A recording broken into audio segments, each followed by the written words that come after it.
شہر میں شعبۂ چشم کی بیماری جو ہے وہ اس وقت بہت تیزی کے ساتھ جو ہے وہ بڑھنا شروع ہو گئی ہے۔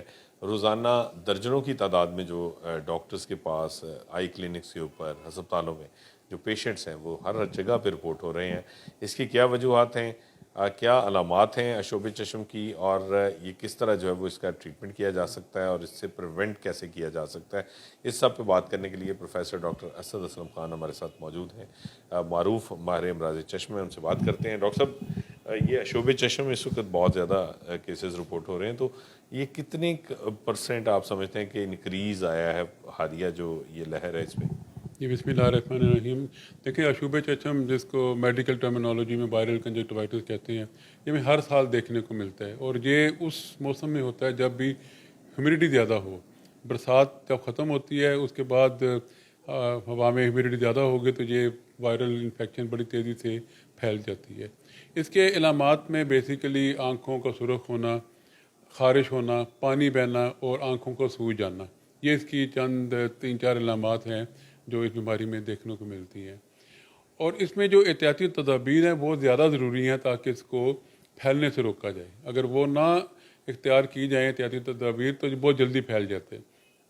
سب سے پہلے تو پیشنٹ کو چاہیے کہ اپنے انگلیوں سے انگلیاں آنکھوں کو نہ لگائیں، کیونکہ جب وہ آنکھوں کو لگاتے ہیں پھر اس کے بعد آنکھ دھوتے نہیں ہیں اور پھر کسی کو ملا دیتے ہیں یا کسی جگہ کو ٹچ کرتے ہیں، وہاں پر ایک نارمل انسان ٹچ کر کے تو یہ اپنی آنکھوں کو لگاتا ہے تو یہ پھیل جاتی ہے۔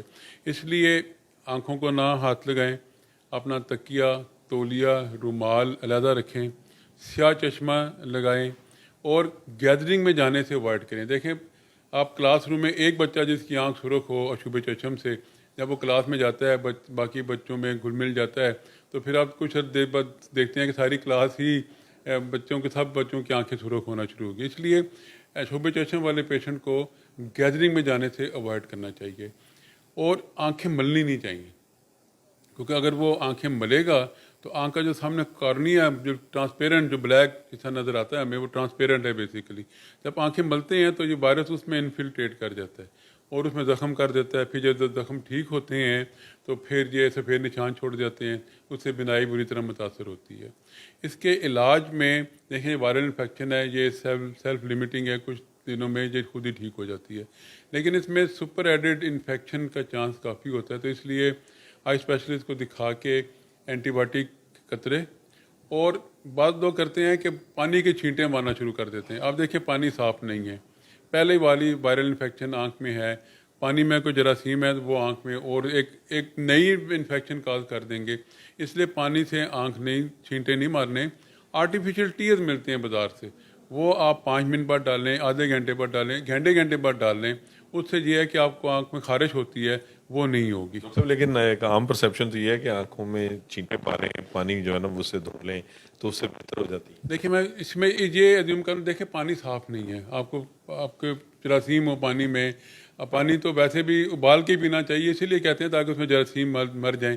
تو اگر پانی آپ سمپل ٹیپ واٹر پئیں سے آنکھیں صاف کریں تو ہمیں نہیں پتا کہ واقعی یہ صاف ہے، تو ایک اور نئی انفیکشن بھی آنکھ میں چلی جائے۔ اچھا، ایک اور ٹیبو ہے کہ عرق گلاب سے آنکھوں کو جو ہے وہ دھوئیں تو اس کا فرق پڑتا ہے، اس کے بارے میں آپ کا کیا خیال ہے؟ عرق گلاب بھی کوئی پیور عرق گلاب ہو تو ٹھیک ہے، آپ کوئی آرٹیفیشل ٹیئر والا حساب ہی کیا ہے، اس کی جگہ اگر پیور عرق گلاب ہے وہ استعمال کر لیں، لیکن آرٹیفیشل ٹیئر سیف ڈرگ ہے، سیف دوائی ہے، اس کا نقصان کوئی نہیں ہے۔ آپ آدھے گھنٹے بعد ڈالیں، گھنٹے بعد ڈالیں، وہ آپ واش کر دے گا، تو آپ جو خارش ہوتی ہے، آنکھیں ملنے کا دل کرتا ہے، وہ کافی حد تک کم ہو جاتی ہے۔ وہ کافی حد تک کم ہو جائے گا۔ یہ احتیاطی تدابیر ہیں اور یہ اس کا ٹریٹمنٹ ہے، اور اسی کے اوپر جو ہے وہ فوری طور پہ عمل درآمد شہریوں کو کرنا چاہیے۔ اگر کسی کو بھی آنکھ میں جلن محسوس ہو، چبھن محسوس ہو، آنکھوں میں جو ہے وہ اریٹیشن ہو، سرخ ہو، تو اس صورت میں جو ہے وہ یا تو پھر کسی ماہر امراض چشم سے فوری طور پہ اپنا چیک اپ کروائیں، یا پھر جو ہے وہ یہ احتیاطی تدابیر لازمی طور پر اختیار کریں تاکہ حالیہ جو وبا ہے جس نے اس وقت شہر کو اپنی لپیٹ میں لینا شروع کر دیا ہے، اس سے بچا جا سکے۔